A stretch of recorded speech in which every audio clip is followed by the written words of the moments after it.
നമസ്കാരം. Welcome to Geetha's ഭക്തി ഗീതം. വൺ ഡേ വൺ ശ്ലോകം. ശ്രീമദ് മഹാഭാഗവതം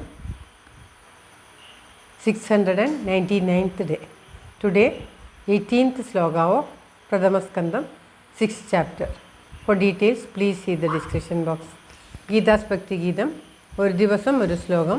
ശ്രീമദ് മഹാഭാഗവതം ഇന്ന് 699 ദിവസം.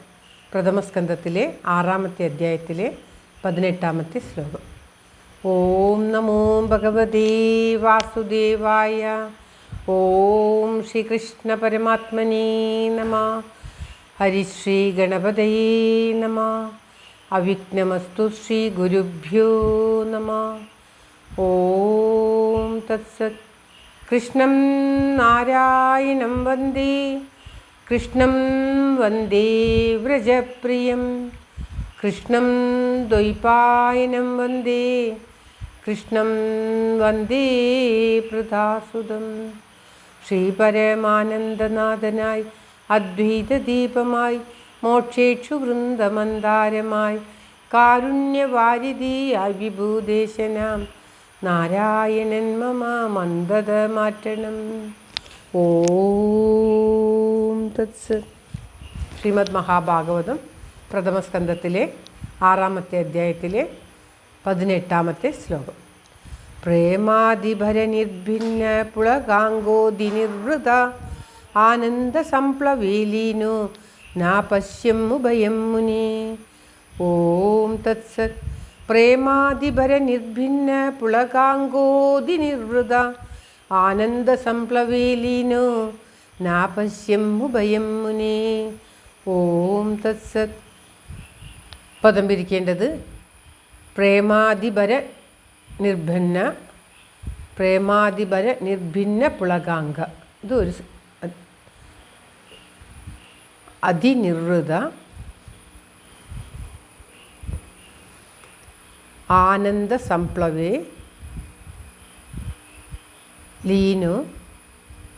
ലീനഃ മുനേ ന അപശ്യ ഉഭയം മുനി.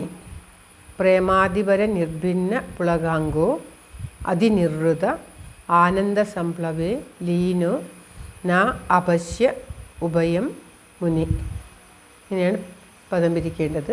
പ്രേമാദിപര നിർഭിന്ന പുളകാംഗ എന്ന് പറഞ്ഞാൽ പ്രേമത്തിൻ്റെ അതിഭാരത്താൽ, ആ ഉള്ളിലുള്ള ഭഗവാനോടുള്ള പ്രേമത്തിൻ്റെ അതിഭാരത്താൽ ശരീരം പുളകത്തോടുകൂടി, ശരീരമാകസകലെ പുളകങ്ങളോടുകൂടിയ ശരീരത്തോടു കൂടിയവനും അതിനിർവൃത ഏറ്റവും നിർവൃതി സുഖമായിട്ടുള്ളവനും ആനന്ദ സംപ്ലവേ ആനന്ദത്തിൻ്റെ സംപ്ലവേ എന്ന് പറഞ്ഞാൽ മഹാപ്രവാഹത്തിൽ ആനന്ദത്തിൻ്റെ മഹാപ്രവാഹത്തിൽ ലയിച്ചവനായിട്ടും മുനേ അലയോ മുനിയെ. വ്യാസമഹർഷിയെയാണ് മുനിയെ എന്ന് നാരദർ വിളിക്കുന്നത്. അലയോ മുനിയെ, മുനയായുള്ളവനെ.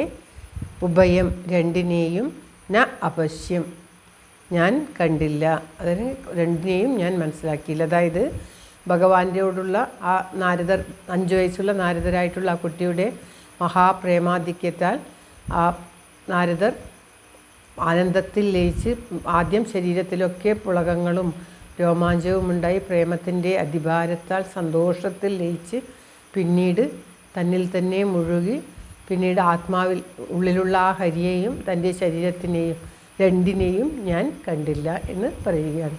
അത്രക്കും ആ ഭഗവാനോടുള്ള പ്രേമത്തിൽ, ഭഗവാനോടുള്ള ഭക്തിയിൽ നാരദരാകുന്ന ആ കുഞ്ഞിക്കുട്ടി, 5 വയസ്സുള്ള കുട്ടി ലയിച്ചുപോയി.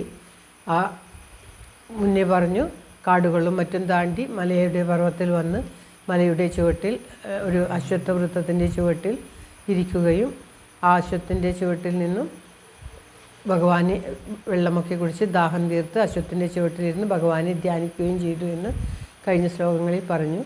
അങ്ങനെ ആ ഭഗവാനെ ധ്യാനിച്ചിരിക്കുന്ന നാരദർക്ക് ഭഗവാനിലുള്ള അതിപ്രേമം നിമിത്തം ശരീരം മുഴുവനും പുളകങ്ങളുണ്ടാവുകയും സ്നേഹത്താൽ സന്തോഷത്താൽ തന്നെ തന്നെ മറക്കുകയും അങ്ങനെ തന്നിലുള്ള താൻ കണ്ടുകൊണ്ടിരുന്ന ആ മനസ്സിൽ കണ്ടുകൊണ്ടിരുന്ന ഭഗവാനെയും തൻ്റെ ശരീരത്തെയും എല്ലാം മറന്ന് ഒരു പ്രത്യേക നിർവൃതിയിൽ ലയിച്ചു എന്ന് പറയുകയാണ് ഈ ശ്ലോകത്തിൽ. ശ്ലോകം ഒരിക്കൽ കൂടി. പ്രേമാധിഭര നിർഭിന്ന പുളകാങ്കോതി നിർവൃത ആനന്ദ സംപ്ലവീലീനോ നാപശ്യമുഭയം മുനി. ഓം തത്സത്. സർവത്ര ഗോവിന്ദനാമ സങ്കീർത്തനം. ഗോവിന്ദ ഗോവിന്ദ. എല്ലാവരുടെയും നന്മയ്ക്കും ആയുരാരോഗ്യ സൗഖ്യത്തിനുമായി പ്രാർത്ഥിച്ചുകൊണ്ട് ഭഗവത് സമക്ഷം ഈ ശ്ലോകം സമർപ്പിക്കുന്നു. Geetha Rajan. Thank you for watching. All the best. Have A very very nice day. God bless you. ദൈവം അനുഗ്രഹിക്കട്ടെ. ഓം തത്സത്. എല്ലാവർക്കും എല്ലാവിധ ആയുരാരോഗ്യ സൗഖ്യവും നന്മയും ഉണ്ടാകട്ടെ. ഓം